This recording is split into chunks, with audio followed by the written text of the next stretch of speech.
franchiseurs, bonjour et bienvenue dans cette vidéo dans laquelle nous sommes en train de continuer de voir comment est-ce que vous pouvez, n'est-ce pas, vous y prendre pour maximiser le nombre de personnes que vous allez, pour maximiser les bénéfices que vous êtes en droit d'attendre de l'investissement non négligeable que vous allez faire dans votre participation au salon. Souvenez-vous, nous sommes dans notre processus où nous avons une première étape qui est donc la génération de prospects. Nous avons une deuxième étape qui est la captation de prospects. Et la troisième étape, c'est une étape de conversion de prospects. Donc, nous avons vu avec les vidéos que je vous ai envoyées juste avant, les éléments qui avaient trait à la génération des prospects. Donc, dans cette vidéo, je souhaite me focaliser sur commencer à traiter le point de la captation des prospects. Pourquoi la captation des prospects?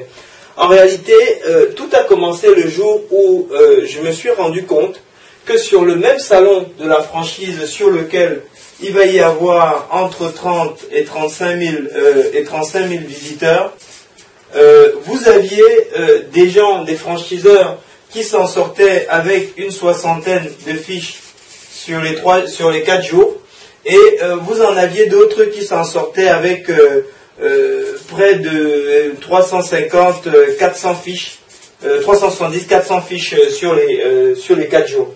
Et donc, c'est quand j'ai fait ce constat que je me suis dit, mais comment c'est possible que des gens qui ont payé approximativement le même prix pour l'espace, et bon, certains ont peut-être investi un peu plus sur le stand que d'autres, mais qu'est-ce qu'ils peuvent faire? Quels sont les véritables leviers qui permettent de faire en sorte que quand on participe à un salon, qu'on soit plus proche des 400 fiches à la fin du salon que des 60 fiches. Alors je vous précise que l'enseigne qui a sorti près de 400 fiches n'avait à l'époque aucune notoriété. C'était une enseigne qui démarrait, c'était sa première ou sa deuxième année de franchise et même peut-être d'existence. Voilà, ça faisait moins de 3-4 ans qu'elle existait. Que l'entreprise existait et ça faisait moins de 1-2 ans qu'elle se lançait en franchise. C'était son premier salon de la franchise. Donc, avec des statistiques pareilles, des gens qui sont là depuis, eux ils sortent 60 fiches et d'autres 400. Donc ça pousse à se poser la question, quels sont les véritables leviers? En fait, j'ai mené une analyse, nous avons mené une analyse au cabinet, nous avons vu avec d'autres enseignes qui ont également participé au salon, qui étaient dans le même secteur d'activité, mais qui ont fait sensiblement moins de fiches. Et nous nous sommes rendus compte que les leviers, les leviers au niveau de la captation. Alors on neutralise les éléments de génération qui, même si ont une incidence, évidemment, voilà, on les a traités, les éléments de génération. Maintenant, en ce qui concerne les éléments de captation, on se rend compte que il y a deux familles d'éléments. Il y a les éléments sur lesquels on a un contrôle et les éléments sur lesquels on n'a pas de contrôle. Alors, tout d'abord, les éléments sur lesquels on n'a pas de contrôle. Parmi les éléments sur lesquels on n'a pas de contrôle, il y a la fameuse question de l'emplacement. C'est-à-dire que, bon, alors on a relativement le contrôle, mais enfin, on ne sait pas toujours et de façon précise où est-ce qu'on sera placé.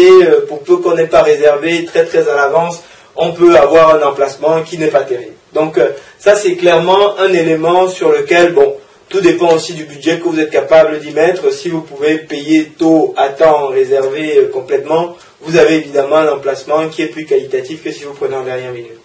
Donc ça c'est le premier élément, mais là-dessus à la limite j'ai envie de dire, voilà, vous n'avez pas besoin de moi pour savoir un bon emplacement dans le salon. On vous donne le plan du salon, vous voyez quel est l'axe principal, vous voyez quel est le secteur, la zone qui est réservée à votre secteur d'activité, et là-dessus, en fonction du flux, la règle elle est simple, vous essayez d'être dans les angles de flux principal, et vous allez pouvoir de cette façon avoir un maximum de gens qui passent à côté et potentiellement un maximum de gens que vous pourrez capter. Mais ce dont je souhaite parler avec vous, c'est surtout les éléments sur lesquels vous avez un contrôle. C'est les éléments de levier sur lesquels vous pouvez avoir une incidence, vous pouvez changer les choses.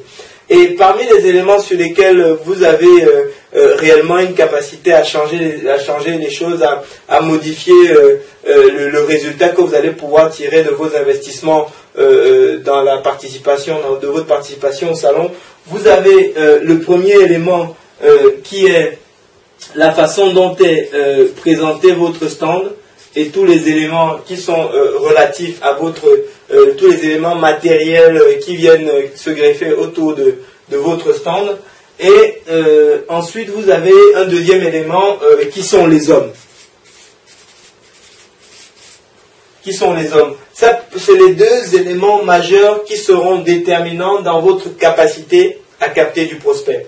Alors, tout d'abord, en ce qui concerne les hommes, commençons par les hommes. Commençons par le deuxième élément, les hommes. C'est vraiment les hommes qui sont, malgré tout, même avec un stand extrêmement moche, qui vont vous permettre de capter du monde. Parce que en face, les prospects que vous allez capter à ce niveau, c'est des êtres humains. Et même si vous avez un stand qui est très moche, vous serez en mesure, si vous avez une équipe qui est bien briefée, bien entraînée, qui sait exactement ce qu'elle a à faire, vous aurez une équipe qui sera en mesure de capter un maximum de personnes. Moi, pendant longtemps, j'ai participé au salon de la franchise sur un stand franchement qui ne payait pas de mine. Chaque année, on mettait des affiches de l'année d'avant. Ce n'était vraiment pas celui sur lequel c'est pas dans la décoration qu'on investissait. Il y a des années sur lesquelles on a participé au salon avec un investissement égal à 0, et pourtant ça ne nous a pas empêché de faire entre 300 et 500 fiches en fonction des années, quoi. Donc entre 300 et 400 fiches en fonction des années. Attention, il ne s'agit pas du stand, c'était pas le stand d'un franchiseur, c'était un stand de cabinet de conseil. Donc voilà, le stand n'était pas joli du tout, mais malgré ça, l'équipe était extrêmement bien entraînée. L'équipe savait exactement ce qu'elle avait à dire, l'équipe savait exactement comment se comporter, et ça permettait vraiment de débiter de l'affiche. Et dans le lot, évidemment, plus vous avez de fiches qualifiées, et plus vous faites d'affaires au final. Et il se trouve que le cabinet de conseil est, comme par hasard, l'un des le plus gros de son secteur. Donc, je ne pourrais pas insister plus que ça sur l'importance que vous devez consacrer aux hommes, à l'entraînement des hommes, à l'entraînement de vos équipes qui seront sur votre stand pendant le salon. C'est vraiment un élément crucial et fondamental sur lequel vous devez travailler avant de participer au salon. Autant que vous mettez d'énergie sur le stand, autant vous devez en mettre dans la préparation des équipes qui vont vous accompagner sur votre stand. Parce que un stand tout seul, aussi beau soit-il, aussi équipé soit-il, ne vous permettra pas de générer le score que vous aurez avec une équipe toute seule, qui est vraiment très très entraînée. Et dans une prochaine vidéo d'ailleurs, je vous ferai un petit récap avec les points à vérifier pour pouvoir bien préparer votre équipe pour la participation au salon. Voilà. Donc extrêmement important, les équipes.